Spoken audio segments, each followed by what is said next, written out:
The morning sun filtered through the Venetian blinds of my small apartment in downtown Portland, Oregon, casting long shadows across the hardwood floor. I sat at my kitchen table, a cup of black coffee growing cold in my hands, staring at the stack of legal documents that had arrived 3 days ago. My grandmother's estate papers. Even 2 months after her funeral, seeing her name printed in formal legal type still felt surreal. Grandma Eleanor had been the cornerstone of our family for as long as I could remember. At 93, she'd lived through the Great Depression, World War II, and had seen our family grow from a small clan of Irish immigrants to a sprawling network of cousins, aunts, and uncles scattered across the Pacific Northwest. Her house on Maple Street had been our gathering place for every holiday, every celebration, every moment that mattered. I picked up the first document, her last will and testament, dated just 6 months before her passing.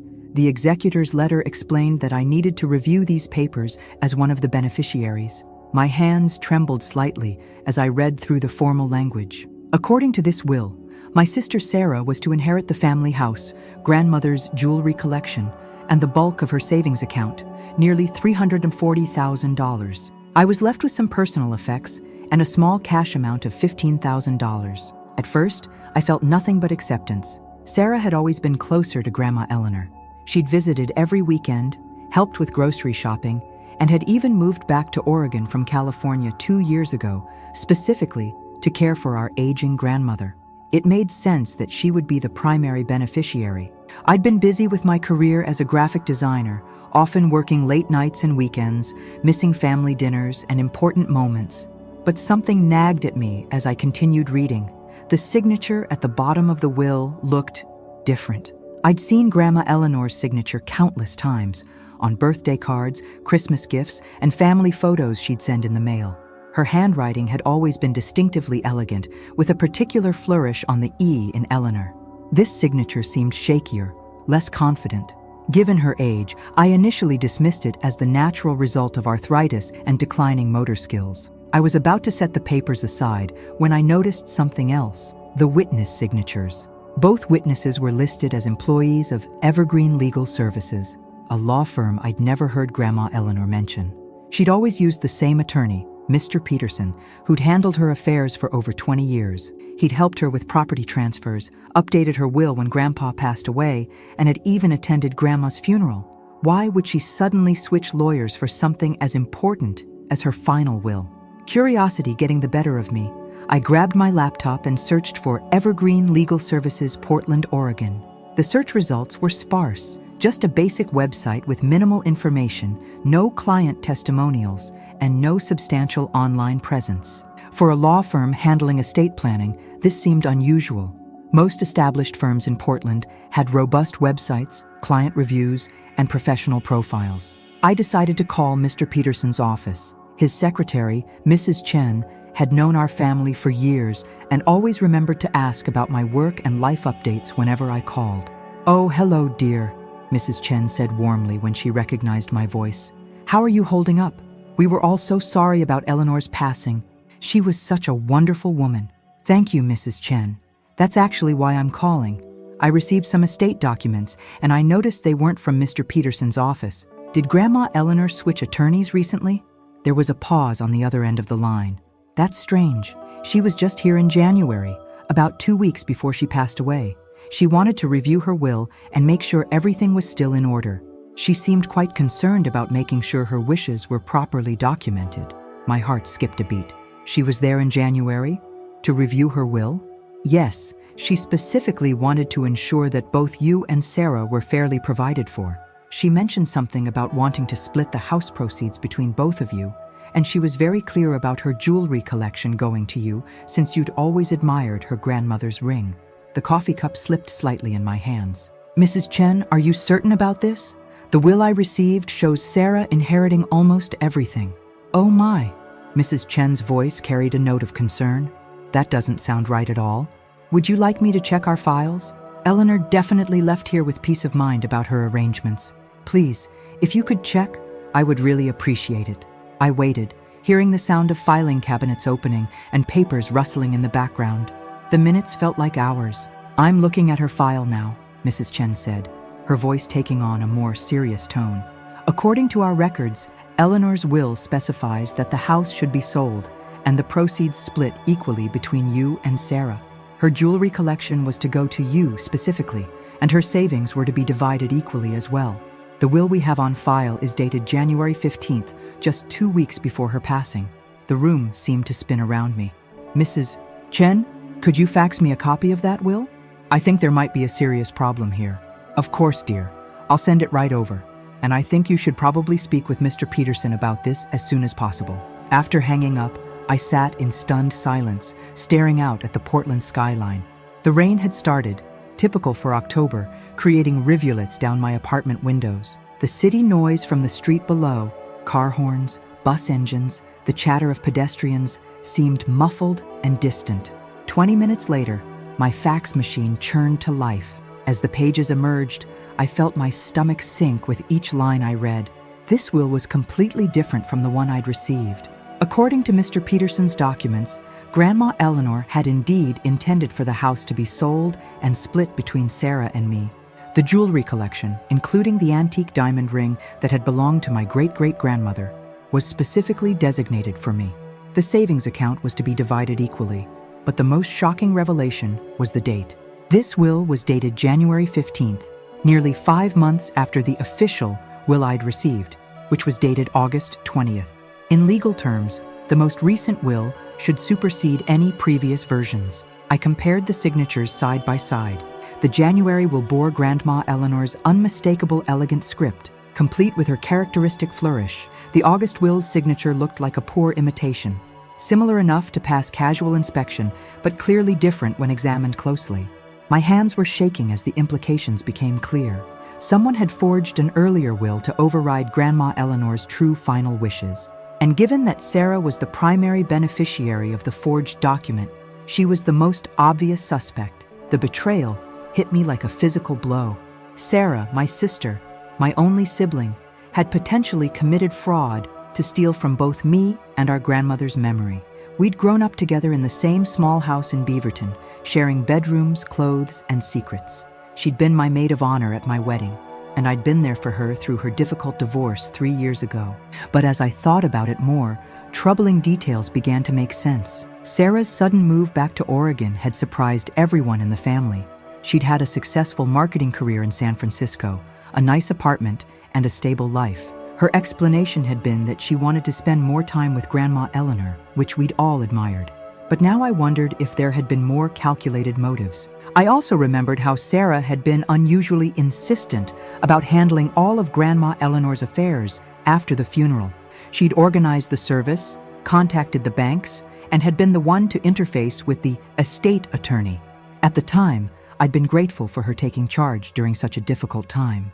Now, her eagerness to control every aspect of the estate process seemed suspicious. The rain outside intensified, drumming against my windows with increasing force. I made myself another cup of coffee, my mind racing through everything I knew about estate law from various legal dramas and news stories. Forging a will was a serious federal crime, punishable by significant prison time. But more than the legal implications, I was devastated by what this meant for our family. I decided to call my cousin Mark, who lived in Seattle but had always been close to both Sarah and me. Mark worked in finance and had a good head for legal and ethical issues. More importantly, he was someone I could trust to give me objective advice. "Hey cousin," Mark answered on the second ring. "How are you doing? I've been meaning to call and check in." "Mark, I need to talk to someone about something serious. Do you have a few minutes?" "Of course. What's going on?" I explained the entire situation, the discrepancies between the wills, the signature differences, the mysterious law firm, and Mr. Peterson's records. Mark listened without interruption, occasionally asking clarifying questions. "Jesus," he said after I finished. That's really serious. You're talking about potential felony fraud." "I know. I keep hoping there's some innocent explanation, but I can't think of one." "Have you confronted Sarah about this yet?" "No. I wanted to talk to someone first. Part of me is hoping I'm wrong, that there's some explanation I'm missing." Mark was quiet for a moment. "Listen, I hate to say this, but you need to consider the possibility that Sarah is in serious financial trouble. When she moved back from San Francisco, she mentioned that the divorce had been expensive, and she'd been struggling to find work that paid as well as her old job. Maybe she got desperate. That possibility hadn't occurred to me, but it made horrible sense. Sarah had been vague about her job situation since moving back to Oregon. She'd mentioned doing some freelance consulting work, but she'd been living in a nice apartment and seemed to have plenty of spending money. I'd assumed she had savings or had gotten a good divorce settlement, but maybe the opposite was true. "What do you think I should do?" I asked. "Honestly, you need to talk to a lawyer immediately. This isn't something you can handle on your own. If Sarah did forge that will, she's committed a serious crime, and you need professional legal advice about how to proceed." "But she's my sister, Mark. If I pursue this legally, it could destroy our family." "I understand that, but think about it this way. She's the one who potentially committed fraud and betrayed the family. You're just seeking justice for Grandma Eleanor and making sure her real wishes are honored." After we hung up, I sat in my living room as the afternoon light faded. The October evening was coming early, and the streetlights were beginning to flicker on outside. I could see families in the apartments across the street settling in for dinner, their warm yellow lights creating a stark contrast to the cold I felt inside. I thought about all the memories I had with Sarah.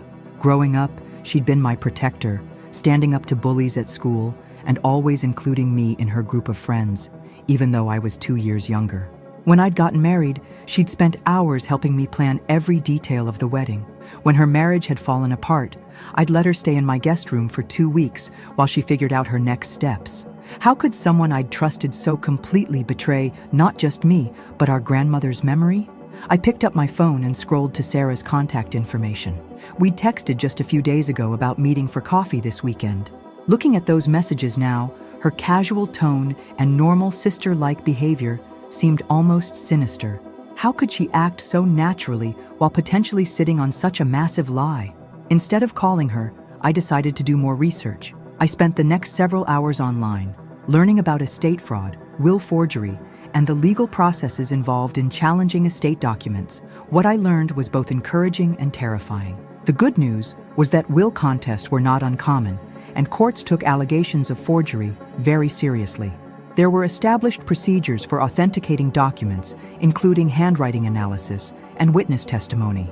The bad news was that these cases could take months or even years to resolve, would likely cost thousands of dollars in legal fees, and would almost certainly destroy any remaining relationship with Sarah. By midnight, I'd made my decision. I owed it to Grandma Eleanor's memory to ensure her true wishes were honored. If Sarah had forged the will, she needed to face the consequences of her actions. And if I was wrong somehow, the legal process would reveal that, and I could apologize and try to repair our relationship. I drafted an email to Mr. Peterson asking for an appointment first thing Monday morning. Then I called the non-emergency line for the Portland Police Department to ask about the process for reporting suspected document fraud. The officer who answered explained that I would need to file a formal complaint and provide evidence of the suspected forgery. As I finally prepared for bed, I looked out my bedroom window at the city lights twinkling in the distance. Tomorrow would begin a process that would likely change my family forever. Sarah had always been the stronger one, the more confident one, the one who took charge in difficult situations. But this time, I was going to have to be the one to stand up for what was right, even if it meant standing against my own sister. The last thing I did before trying to sleep was look at a photo on my nightstand, a picture of Sarah, Grandma Eleanor, and me from last Christmas. We were all smiling, gathered around Grandma's dining room table after a big family dinner. Sarah had her arm around Grandma Eleanor's shoulders, and I was holding up a silly Christmas ornament that had made us all laugh. Looking at that photo now, I wondered if Sarah had already been planning her deception. Had she been thinking about forging the will even as we celebrated together as a family? The thought made me feel sick. I turned the photo face down and tried to sleep, but my mind kept racing. Tomorrow would be the beginning of either getting justice for my grandmother or discovering that my sister was capable of betrayal beyond anything I could have imagined. Monday morning arrived gray and drizzling, typical for Portland in late October. I'd barely slept, spending most of the night alternating between anger at Sarah's potential betrayal and doubt about whether I was jumping to the wrong conclusions. By 6 a.m., I gave up trying to sleep and made coffee, then spent an hour rehearsing what I would say to Mr. Peterson. His office was located in a classic Portland brick building downtown, the kind that had probably housed lawyers and accountants for decades. The familiar smell of old leather and coffee greeted me as I entered the waiting room. Mrs. Chen looked up from her desk with a concerned expression. "Good morning, dear. Mr. Peterson is waiting for you. He's very concerned about what we discussed on Friday." Mr. Peterson's office was exactly as I remembered from childhood visits with my parents. Dark wood paneling, law books lining the walls, and a large mahogany desk that seemed to dominate the room. Mr. Peterson himself was in his 70s now, with silver hair and kind eyes behind wire-rimmed glasses. He'd been practicing law longer than I'd been alive. "Please sit down," he said, gesturing to the leather chairs facing his desk. "I've been thinking about this situation all weekend. What you've described is very serious." I handed him the estate documents I'd received, and he examined them carefully, comparing them to the files he had pulled from Grandma Eleanor's folder. His expression grew increasingly grave as he studied the papers. "The signature discrepancy is quite obvious when you look at them side by side," he said, adjusting his glasses. "But more concerning is this law firm, Evergreen Legal Services. I've never heard of them, and I know most of the estate attorneys in the Portland area." He turned to his computer and spent several minutes researching. "This is very troubling. According to the Oregon State Bar records, Evergreen Legal Services was only registered as a business entity 8 months ago. The listed address is a mailbox service, not an actual office. The attorney of record is someone named James Mitchell, who was only admitted to the Oregon Bar 6 months ago." "What does that mean?" I asked, though I suspected I already knew. "It means this appears to be what we call a pop-up law firm. Someone who established a minimal legal presence specifically to execute this particular fraud. The timing is too coincidental to be innocent." Mr. Peterson leaned back in his chair, his expression serious. "I need to ask you directly. Do you suspect that Sarah is involved in this?" I took a deep breath. "She's the only one who benefits from the forged will, and she's been controlling all aspects of the estate process. I can't think of anyone else who would have the motive and opportunity. I'm going to recommend that you contact the Oregon State Police White-Collar Crime Division immediately. This is potentially a federal offense involving mail fraud, document forgery, and elder abuse. The sooner law enforcement is involved, the better." The weight of his words hit me fully. Elder abuse. I hadn't thought of it that way, but if Sarah had somehow coerced or deceived Grandma Eleanor, that's exactly what it would be. "Mr. Peterson, what happens if I'm wrong? What if there's some explanation I'm missing?" He looked at me with the same kind expression he'd worn when he'd helped my parents with legal matters years ago. "Then the investigation will reveal the truth, and you'll have peace of mind. But based on what I'm seeing here, I don't think you're wrong. Your grandmother was very clear about her intentions when she was here in January. She wanted to be fair to both of her granddaughters." After leaving Mr. Peterson's office, I sat in my car in the parking garage for nearly 20 minutes, trying to gather the courage to make the next call. The detective I was connected to at the Oregon State Police, Detective Amanda Rodriguez, agreed to meet with me that afternoon. Detective Rodriguez worked out of a state police office in a nondescript building on the outskirts of Portland. She was younger than I'd expected, probably in her early 40s, with short dark hair and an immediately professional demeanor. Her office was sparse but organized, with several case files stacked neatly on her desk. "Tell me everything from the beginning," she said, pulling out a notepad. "Don't leave out any details, even if they seem unimportant." I walked her through the entire timeline, receiving the estate documents, noticing the signature discrepancy, discovering the legitimate will at Mr. Peterson's office, and researching Evergreen Legal Services. She took detailed notes and asked several clarifying questions. "Have you spoken to your sister about any of this?" she asked. "No. I wanted to understand the situation better before confronting her." That was smart. In cases like this, if the suspect realizes they're under investigation, they sometimes try to destroy evidence or create false documentation to support their story. Detective Rodriguez explained that this type of case was more common than I'd realized. Estate fraud often involves family members who have access to personal information and who would be natural beneficiaries anyway. It's particularly common when the deceased person was elderly and maybe not as sharp as they used to be. "But my grandmother was very sharp right up until the end," I said. "That actually makes this case stronger. If she was competent and had clear intentions, and if we can prove the will was forged, then we have a solid case." She explained the next steps. The state police would need to conduct a formal investigation, including interviewing witnesses analyzing the forged documents, and potentially obtaining search warrants for Sarah's residence and financial records. They would also need to track down this James Mitchell attorney and the supposed witnesses to the forged will. "I need to warn you," Detective Rodriguez said. "Investigations like this can take several months, and they often get complicated when family members are involved. Are you prepared for the possibility that this could result in criminal charges against your sister?" The question hung in the air. Was I prepared for Sarah to potentially go to prison? For our family to be torn apart permanently? For everyone to know that one of Eleanor's granddaughters had betrayed her trust? "I keep thinking about my grandmother," I said finally. "She worked her whole life to save that money and maintain that house. She was very deliberate about her wishes, and she deserved to have them honored. If Sarah did this, then she stole from both of us, but more importantly, she disrespected everything Grandma Eleanor stood for." Detective Rodriguez nodded. "That's the right way to think about it. You're not pursuing this to hurt your sister. You're pursuing it to honor your grandmother and ensure justice is done." After filing the formal complaint and providing copies of all the documents, I drove home through the afternoon Portland traffic. The rain had stopped, but the sky remained overcast, matching my mood perfectly.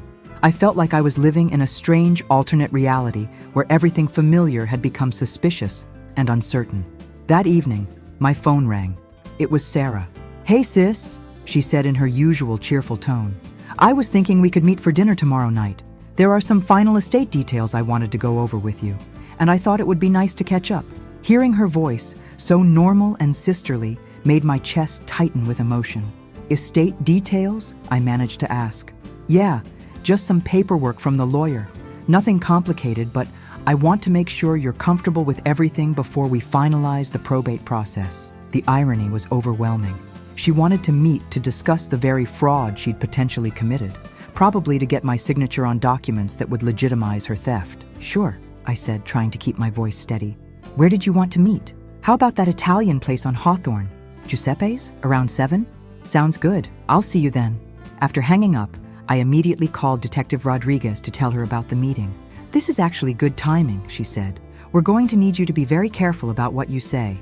Don't reveal that you know about the investigation, but try to get her to talk about the estate process. If she says anything incriminating, it could be very helpful to our case. You want me to record our conversation?" Oregon is a one-party consent state, which means you can legally record a conversation you're part of without the other person's knowledge. If you're comfortable with that, it could be valuable evidence. The thought of secretly recording my sister felt like another betrayal, but I knew it was necessary. If she was going to lie to my face about forging our grandmother's will, then I needed to document those lies. Tuesday evening, I arrived at Giuseppe's 15 minutes early and requested a quiet corner booth. The restaurant was busy with the usual after-work crowd, but our table was relatively isolated. I tested the recording app on my phone to make sure it was working properly, then tried to calm my nerves by reviewing the menu. Sarah arrived right on time, looking exactly like the sister I'd known my whole life. She was wearing a navy blue sweater and jeans, her blonde hair pulled back in a ponytail. She smiled and waved when she saw me, then slid into the booth across from me. "You look tired," she said, with apparent concern. "Are you okay?" "Just work stress," I lied. "The usual." We ordered drinks and made small talk about work and the weather, but I could barely concentrate on the conversation. Finally, after our appetizers arrived, Sarah pulled out a folder of papers. "So I wanted to show you where we are with Grandma's estate," she said, spreading several documents on the table. "The lawyer says we should be able to close probate within the next month or two." I looked at the papers, recognizing some of them as documents from the forged will package. "This is all from Evergreen Legal Services?" "Yeah, they've been great to work with. Really professional and thorough." "How did you find them?" "I thought Grandma always used Mr. Peterson." Sarah didn't miss a beat. She mentioned wanting to get a second opinion on her estate planning. She was worried that Mr. Peterson was getting too old to handle complex matters properly. Evergreen came highly recommended. The lie came so easily, delivered with such apparent sincerity, that I felt sick. When did she make this change? Last summer, I think. She asked me to help her research attorneys, and Evergreen seemed like the best fit. "Did you go with her to their office?" "A few times, yes. She wanted moral support. You know how she was about legal matters. Every word was a fabrication, delivered with the same loving tone Sarah had used when telling me bedtime stories as children. I wanted to confront her immediately, to demand the truth, but I knew I needed to let her dig her hole deeper. "The will seems pretty straightforward," I said, trying to sound casual. "You get the house and most of the assets." Sarah's expression became serious, almost sad. "I know it probably seems unfair, but Grandma Eleanor felt that since I'd been taking care of her these past 2 years, and since you have your career and your own life figured out, this arrangement made the most sense." She said that specifically? She did. She was very clear about wanting to reward the family member who had made sacrifices to care for her. Another lie, designed to make me feel guilty for not having spent more time with Grandma Eleanor. The manipulation was breathtaking. "What about her jewelry? I always loved her grandmother's ring." "I know you did. I'm planning to give you some pieces from the collection. Don't worry." "That's generous of you. But what did the will actually say about the jewelry?" Sarah hesitated for just a moment, the first crack in her composure. "It designated the collection to me, but with the understanding that I would share meaningful pieces with family members." That was completely false. According to the real will, the entire jewelry collection was specifically designated for me. But according to the forged will, Sarah was correct. "Can I see the original will sometime? I'd like to read through it myself." "Of course. I'll make you a copy. The original is in the safe deposit box, but I have copies at home." The conversation continued for another hour, with Sarah elaborating on various aspects of the estate process. With each lie, I felt our relationship dying a little more. This wasn't just fraud. It was a systematic betrayal of everything I'd believed about my sister's character. When we finally said goodbye in the restaurant parking lot, Sarah hugged me the same way she always had, with genuine warmth. "I love you, sis. I know this whole estate thing is stressful, but we'll get through it together." "I love you too," I said, and meant it, which made everything even more painful. That night, I listened to the recording 3 times, transcribing the most important parts. Sarah had lied about virtually every aspect of the estate process, from how Grandma Eleanor had chosen the new attorney to what the will actually specified. But more than that, she'd manipulated my emotions, trying to make me feel guilty for not having spent enough time with our grandmother and grateful for her generosity in sharing jewelry that was rightfully mine. I emailed the recording and transcript to Detective Rodriguez, then spent most of the night staring at the ceiling, grieving for the sister I thought I knew. The next few weeks passed in a strange blur of normal daily life, punctuated by updates from Detective Rodriguez. I went to work, met friends for coffee, paid bills, and did all the ordinary things that make up adult life. But underneath it all was the constant awareness that my family was about to implode. Detective Rodriguez called me on a Thursday morning in mid-November with significant news. "We've made some interesting discoveries," she said. "First, we tracked down James Mitchell, the attorney who supposedly witnessed the forged will. Turns out he's Sarah's former college roommate's brother. He graduated from a law school in Idaho 6 months ago, passed the Oregon bar exam, and then immediately set up Evergreen Legal Services. He's been very cooperative with our investigation." What did he say? He admits that Sarah approached him about creating what she called estate planning documents for your grandmother. She told him that your grandmother wanted to update her will, but was too frail to travel to a traditional law office. She paid him $5,000 cash to prepare the documents and provide witness signatures. So he was in on the fraud? Not exactly. Sarah showed him what she claimed was your grandmother's handwritten notes about her wishes, and she had him prepare a will based on those notes. He never actually met your grandmother or witnessed her signing anything. Sarah told him she would handle getting her signature and that she just needed official-looking documents. But he signed as a witness? He did, which was wrong. But he claims Sarah told him it was standard practice for estate attorneys to witness documents after the fact when dealing with elderly clients. He's young and inexperienced, and he made some bad decisions, but the district attorney doesn't think he was part of a deliberate fraud conspiracy. This news was both relief and disappointment. Relief, because it meant the fraud was less extensive than I'd feared, but disappointment because it confirmed that Sarah had orchestrated everything herself. What happens to James Mitchell? He'll probably face some disciplinary action from the state bar, and maybe a fine, but no criminal charges. The bigger news is that we executed a search warrant on Sarah's apartment yesterday. My stomach dropped. And we found evidence that she's been in serious financial trouble for the past year. Credit card debt, unpaid rent notices, even some medical bills from what looks like a period of depression treatment. We also found documents showing she'd been researching will forgery techniques online. The picture was becoming clearer and more heartbreaking. Sarah hadn't just betrayed the family out of greed. She'd been desperate, possibly dealing with mental health issues, and had seen Grandma Eleanor's estate as her salvation. There's something else, Detective Rodriguez continued. We found a draft of a confession letter in her computer files. It's dated about a month ago. She never sent it, but it shows she's been struggling with guilt about what she did. What did it say? Basically that she'd made a terrible mistake, that she'd forged the will because she was facing bankruptcy, and that she was sorry. It was addressed to you. The revelation hit me like a physical blow. For a month, Sarah had been living with the knowledge that she'd betrayed me and our grandmother, knowing that she would eventually have to face the consequences. Every conversation we'd had during that time, including our dinner at Giuseppe's, had been taking place while she was fighting with her own conscience. Detective Rodriguez, what happens now? We're going to arrest her tomorrow morning. I wanted to give you advance notice because this is going to become public once we file formal charges. What charges? Fraud in the first degree, forgery, and elder abuse. The elder abuse charge is the most serious because Oregon law provides enhanced penalties when fraud is committed against someone over 65. She's looking at potentially 5 to 10 years in prison if convicted. After hanging up, I sat in my office, staring out at the Portland skyline, but not really seeing it. My coworkers continued their normal activities around me, typing, making phone calls, discussing weekend plans, while my world crumbled. I decided I needed to call my parents, who were retired and living in Arizona. They deserved to hear about Sarah's arrest from me rather than seeing it on the local news. "Honey, slow down," my mother said after I'd rushed through an explanation of the situation. "Are you saying that Sarah forged Grandma Eleanor's will?" "Yes, Mom. The police are going to arrest her tomorrow." There was a long silence on the other end of the line. Finally, my father's voice came on the speakerphone.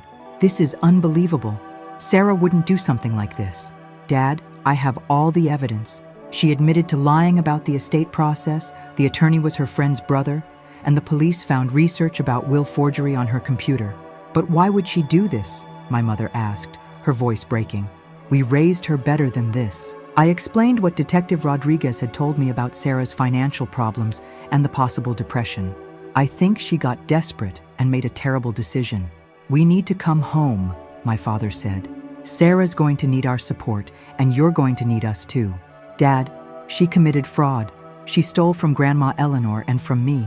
She's still our daughter," my mother said firmly. "Whatever she did, she's still family." The conversation continued for another hour, with my parents alternating between disbelief, anger, and protective instincts for both of their daughters. They decided to drive back to Oregon immediately, which meant they would arrive sometime over the weekend. That evening, I found myself driving to Grandma Eleanor's house on Maple Street. The new owners hadn't moved in yet, and the house sat empty with a sold sign in the front yard. I parked across the street and just looked at the small craftsman-style home where so many of my childhood memories had been made. The front porch where Grandma Eleanor used to sit and wave at neighbors was now bare. The flower garden she'd tended for decades was overgrown and neglected. The house looked sad and abandoned, nothing like the warm, welcoming place it had been when she was alive.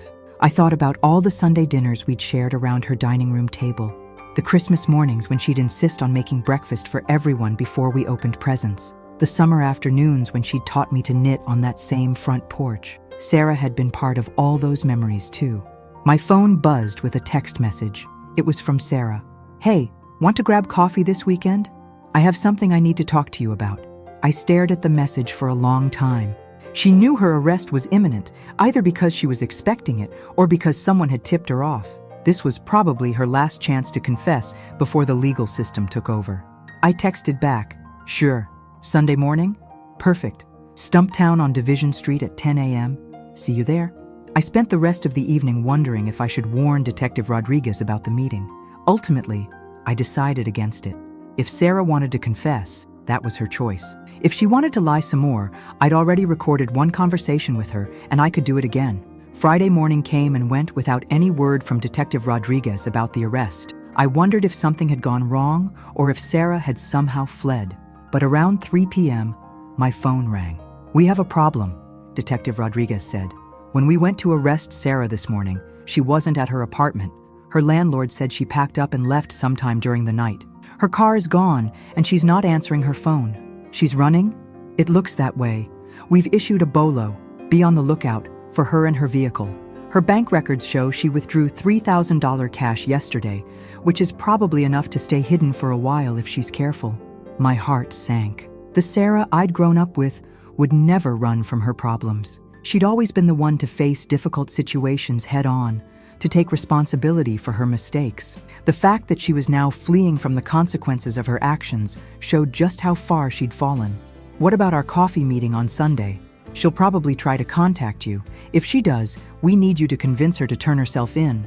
Running only makes things worse for her legally. Will you be monitoring my phone? With your permission, yes. If she calls or texts, we need to be ready to trace the communication. That weekend was surreal. My parents arrived Saturday evening, exhausted from their drive and devastated by the news about Sarah. We sat in my living room, trying to make sense of how our family had gotten to this point. I keep thinking about when she was little, my mother said, holding a cup of tea with shaking hands. She was always so protective of you, always looking out for everyone else. How did she become someone who could steal from her own grandmother? Desperation changes people, my father said grimly. But running away isn't going to solve anything.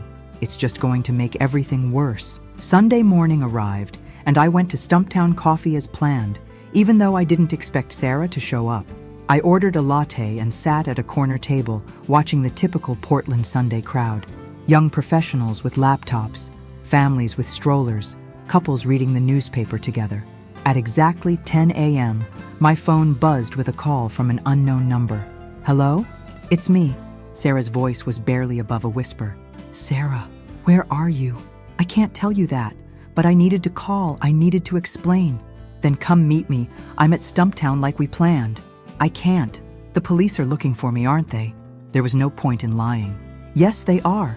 Sarah, you need to turn yourself in. Running is only making things worse. She was quiet for a long moment, and I could hear traffic in the background. I know you hate me now. I know I've destroyed everything. I don't hate you. I'm disappointed and hurt, but I don't hate you. You're my sister. I never meant for any of this to happen. I was just so desperate. I lost my job in San Francisco, the divorce took everything I had, and I was facing bankruptcy. When I moved back to take care of Grandma Eleanor, I thought maybe I could get back on my feet, but everything just kept getting worse. Her voice was breaking, and I could tell she was crying. Despite everything she'd done, my heart ached for her. When did you decide to forge the will? I didn't plan it. After Grandma died, I was helping to organize her papers, and I found her real will. When I saw that she'd left me the same amount as you, I panicked. I knew the house sale proceeds and half the inheritance wouldn't be enough to pay off my debts. I'd been researching bankruptcy attorneys, and I knew I was going to lose everything. So you decided to steal from me and dishonor Grandma Eleanor's wishes? I know how it sounds. I know it was wrong.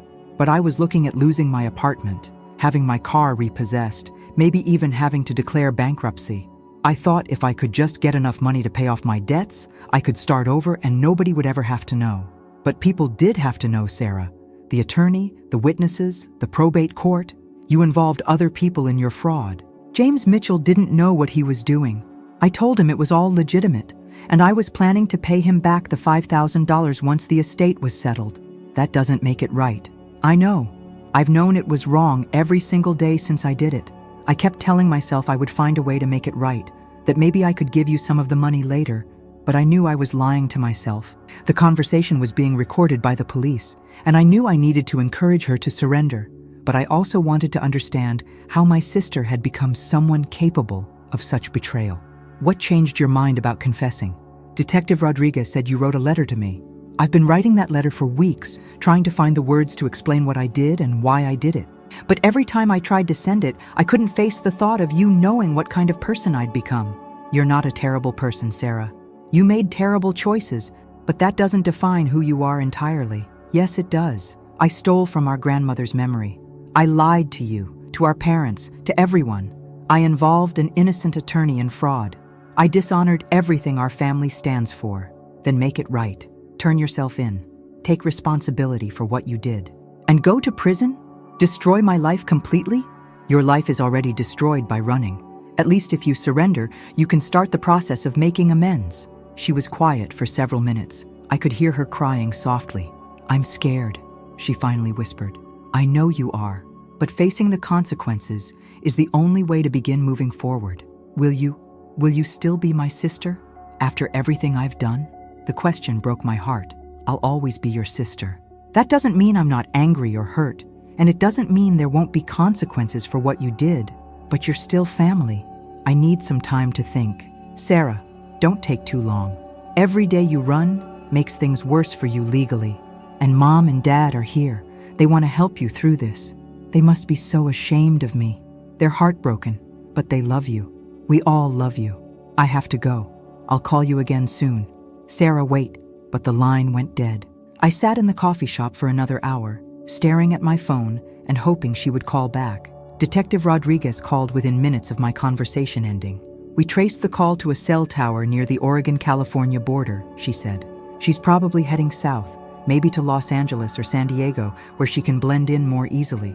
She sounded like she might be willing to surrender. Let's hope so. We're going to issue a formal warrant for her arrest now, which means this becomes a federal matter if she crosses state lines. The FBI will get involved, and the charges become more serious."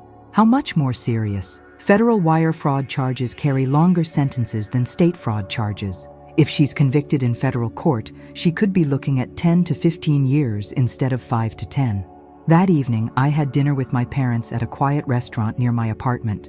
The conversation was subdued, with all of us processing the reality that Sarah was now a fugitive from justice. "I keep thinking we should have seen the signs," my mother said, picking at her salad. "The financial problems, the depression, the sudden move back to Oregon. Maybe if we'd been more involved, more supportive, this never would have happened." "Mom, you can't blame yourself. Sarah made her own choices. But we're her parents. We should have known she was struggling." My father reached across the table and took my mother's hand. "We did the best we could with the information we had. Sarah chose not to tell us about her problems, and she chose to handle them by committing fraud instead of asking for help. Would you have helped her if she'd asked?" I wondered aloud. "Of course," my mother said immediately. "We would have found a way to help her financially, or at least helped her explore legal options. Maybe she was too proud to ask. Or maybe she thought the amount of debt she was in was too overwhelming for you to help with." We spent the rest of dinner talking about childhood memories of Sarah, her academic achievements, her athletic success in high school, her college graduation, her early career success. It was hard to reconcile those memories with the person who was now fleeing from federal authorities. That night, I lay in bed thinking about the phone call. Sarah had sounded genuinely remorseful, but also terrified. Running was probably making her feel even more isolated and desperate. I hoped she would call again soon, and that I could convince her to come home and face the consequences of her actions. My phone buzzed around midnight with a text from an unknown number. "I'm going to make this right. I promise. I love you."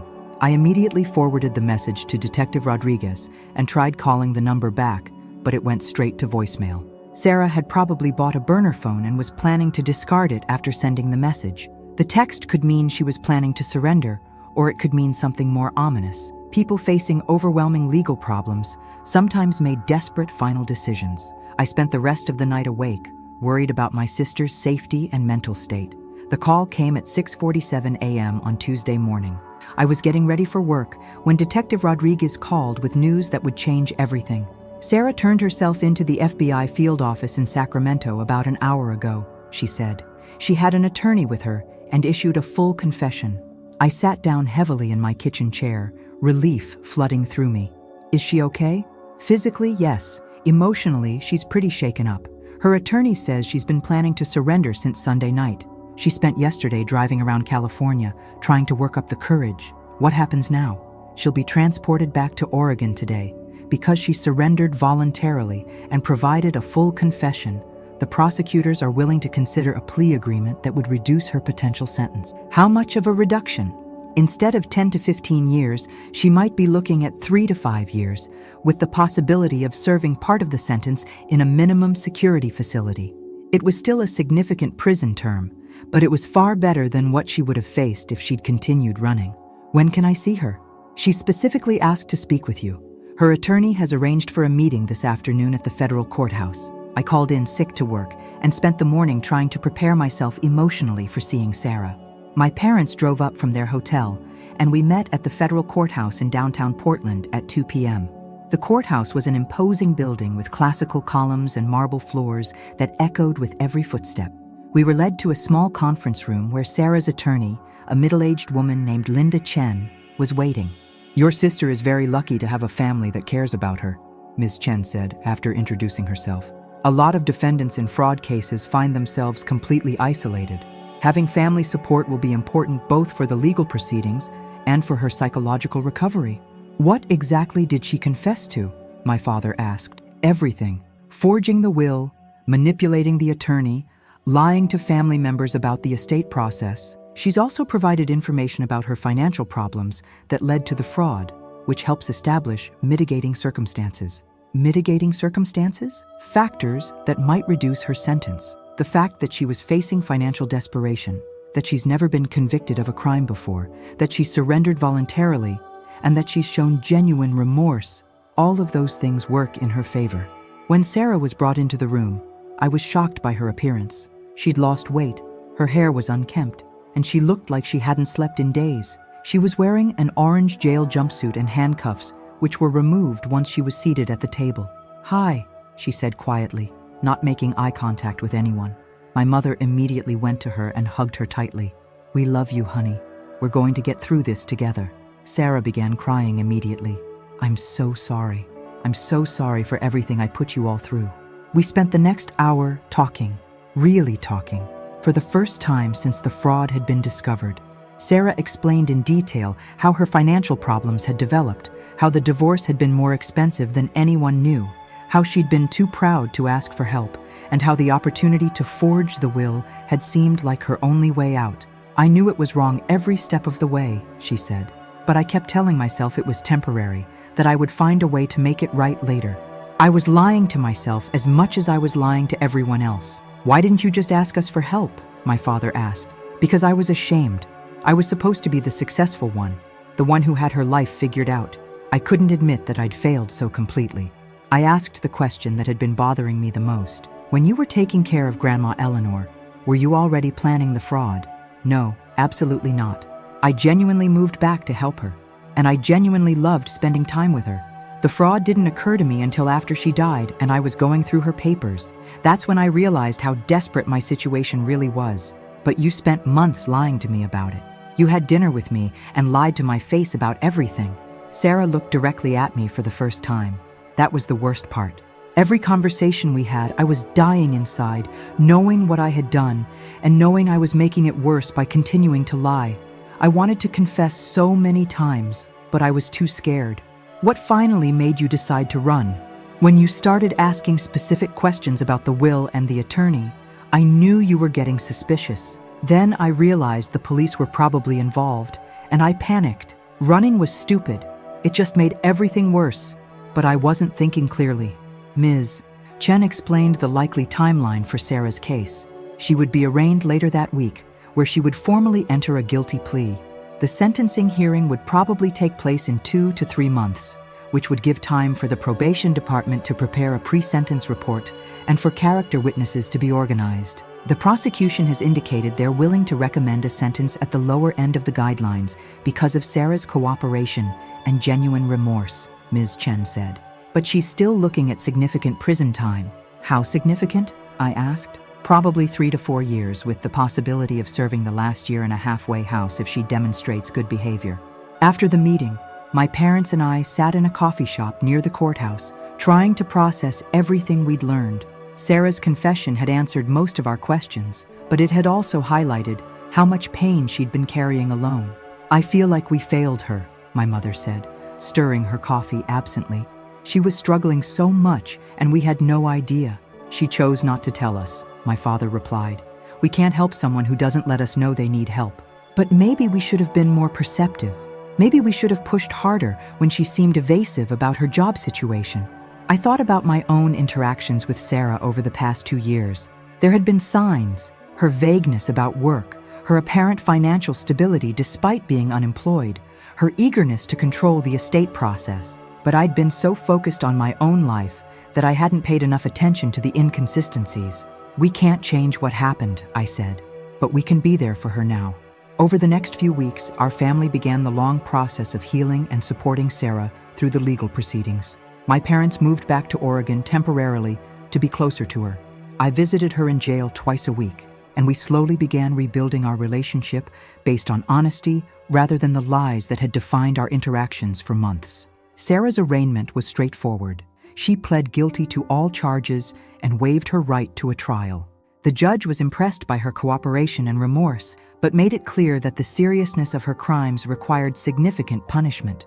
During the pre-sentence phase, I had to make a difficult decision about whether to provide a victim impact statement. Sarah had stolen from me, lied to me, and betrayed my trust. I had every right to ask for the maximum sentence, but I also knew that Sarah was genuinely remorseful and that excessive punishment wouldn't serve any constructive purpose. I decided to write a statement that acknowledged the harm Sarah had caused while also advocating for a sentence that would allow her to eventually rebuild her life. Sarah's actions caused significant financial and emotional harm to me and to our family, I wrote. She violated my trust and dishonored our grandmother's memory. However, I also know that these actions were completely out of character for the person I've known my whole life. Sarah is someone who has always been protective and caring toward family members. Her crimes were the result of desperation and poor judgment, not inherent criminality. I support a sentence that holds her accountable while also providing opportunities for rehabilitation and eventual redemption. The sentencing hearing took place on a cold January morning. The courtroom was packed with family members, friends, and character witnesses who had come to support Sarah. Grandma Eleanor's former neighbors testified about Sarah's devoted care during her final years. Sarah's former colleagues from San Francisco spoke about her integrity and work ethic. Even James Mitchell, the young attorney who had been manipulated into the fraud scheme, testified about Sarah's apparent distress when she had approached him for help. Sarah herself gave a lengthy statement to the court, taking full responsibility for her actions and expressing genuine remorse for the harm she had caused. "I betrayed the trust of everyone I love," she said, her voice shaking with emotion. "I dishonored my grandmother's memory and violated everything my family taught me about integrity and honesty. I let desperation and pride lead me to make choices that I will regret for the rest of my life. I know that I need to face the consequences of my actions, and I'm committed to doing everything possible to make amends and to ensure that I never again put myself or my family in this position." Judge Patricia Williams listened carefully to all the testimony and statements. When it came time for sentencing, she spoke directly to Sarah.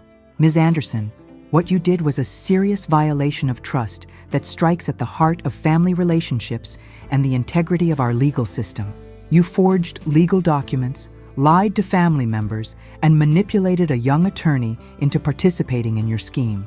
Your actions caused significant financial and emotional harm to your sister and violated your grandmother's final wishes. However, I'm also impressed by your ultimate decision to take responsibility for your actions. Your surrender, cooperation, and genuine remorse demonstrate that you understand the seriousness of what you did. The strong support from your family and community suggests that this behavior was an aberration rather than a pattern. I sentence you to 42 months in federal prison, followed by 1 year of supervised release. You will also pay restitution of $340,000 to your sister and $5,000 to Mr. Mitchell for the money you paid him to participate in the fraud. I'm recommending that you serve your sentence at a minimum security facility where you can participate in educational and counseling programs. 42 months, 3.5 years. It was a significant sentence, but less than the maximum she could have received. Sarah would be eligible for release to a halfway house after serving about 85% of her sentence, which meant she could be out in about 3 years. After the sentencing, I hugged Sarah goodbye, knowing it would be several months before I could visit her at the federal prison where she would be housed. "I'm going to use this time to get better," she promised. "I'm going to get counseling for the depression and the financial problems, and I'm going to figure out how to rebuild my life the right way. I'll be here when you get out," I told her. "We'll figure out the rest together."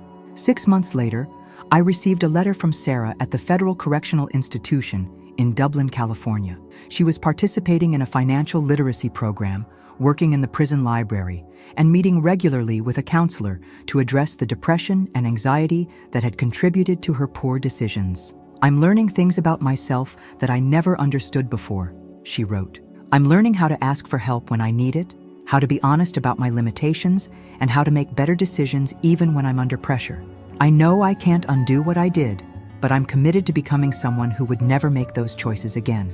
The letter also included information about a victim restitution program through which she was working to pay back the money she had stolen. Her prison job paid very little, but she was committed to making regular payments toward the restitution amount. As I folded the letter and put it away, I reflected on everything our family had been through over the past year. The fraud had destroyed my trust in Sarah and had forced us all to confront some difficult truths about family relationships and personal responsibility. But it had also shown us that even serious betrayals could be survived if everyone involved was committed to honesty, accountability, and forgiveness. Grandma Eleanor's true will was eventually probated according to her actual wishes. I inherited her jewelry collection, including the antique ring I'd always admired. The house was sold, and the proceeds were split between Sarah and me as she had intended. Sarah's portion was held in a trust to pay her restitution obligations and to provide for her basic needs upon release from prison. I often thought about what Grandma Eleanor would have wanted us to do in this situation. She had been a person who believed strongly in justice and accountability, but also in forgiveness and family loyalty. I think she would have wanted Sarah to face the consequences of her actions, but she also would have wanted us to find a way to remain a family. Justice had been served. Sarah was paying the price for her crimes through imprisonment and financial restitution. But beyond justice, our family was also learning something about redemption. The possibility that people could acknowledge their mistakes, take responsibility for their actions, and work to become better than they had been. The story wasn't over.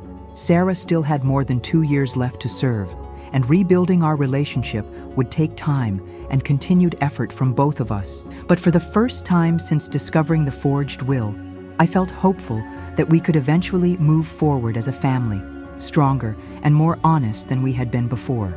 Sometimes, justice isn't just about punishment. It's also about the opportunity for people to learn from their mistakes and to prove that they can be better than their worst decisions. Sarah would have that opportunity, and our family would be there to support her when she was ready to take it.